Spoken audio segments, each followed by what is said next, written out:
प्रणाम दोस्तों। उत्तर प्रदेश के एक छोटे से जगह बढ़नी से मैं आप सभी को प्रणाम करता हूँ। फिलहाल हम लोग की एक नए सफ़र की शुरुआत हो गई है और अभी हम उत्तर प्रदेश से के प्रयागराज से निकल के नेपाल में बुटवल और उसके आगे कुछ जगहों को एक्सप्लोर करने के लिए नेपाल में आए हुए हैं। और नेपाल आने से पहले मैं आप लोगों को एक बहुत ही ज़रूरी जानकारी शेयर करना चाहता हूँ, जो कि डॉक्यूमेंट्स की है। जब भी हम नेपाल अपनी गाड़ी से या बाइक से या किसी चीज़ से आते हैं तो उसके लिए हमें इसकी बहुत जानकारी से हमें सब देख के आना पड़ेगा, नहीं तो बहुत दिक्कत होगी और आप पे एक महंगा चालान भी हो सकता है। तो सबसे पहली चीज़ जो डॉक्यूमेंट हमें रिक्वायर्ड है, सबसे ज़रूरी है हमारे पास गाड़ी का हमारा आरसी होना चाहिए। इंश्योरेंस भी आप रख सकते हैं, ज़रूरी नहीं है वो मांगते हैं, लेकिन आगे शहर में उसकी नीड पड़ सकती है। तो मेनली आपका आरसी होना चाहिए, आपका डीएल होना चाहिए और एक आधार कार्ड होना चाहिए। ये 3 डॉक्यूमेंट आपको रिक्वायर्ड हैं। उसके बाद फिर आप बॉर्डर पे आएंगे।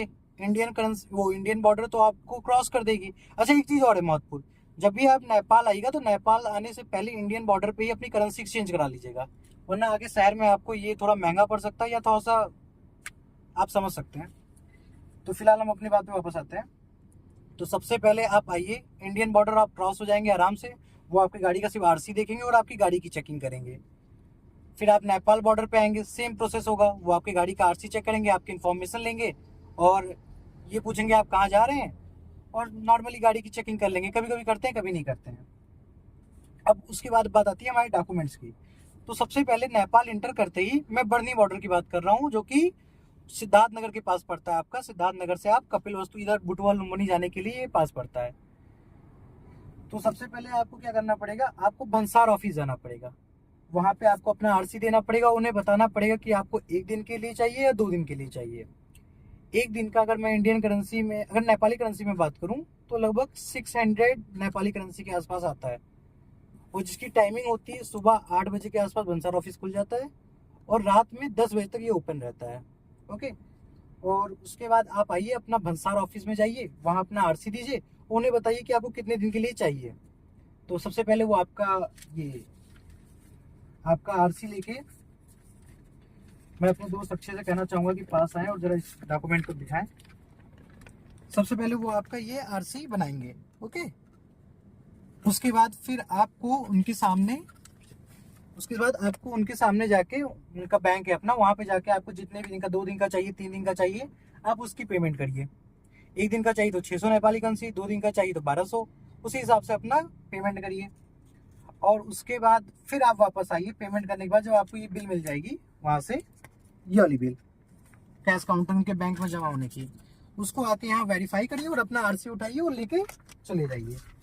अच्छा, दूसरी बात, अगर आपको बॉर्डर एरिया में रहना है तो आपको टोल टैक्स, जैसे अपने यहाँ टोल टैक्स होता है ना, वैसे नेपाल में आपको वहाँ पे टोल यूज करने के लिए आपको एक वहाँ पे टोल अपना बनवाना पड़ेगा।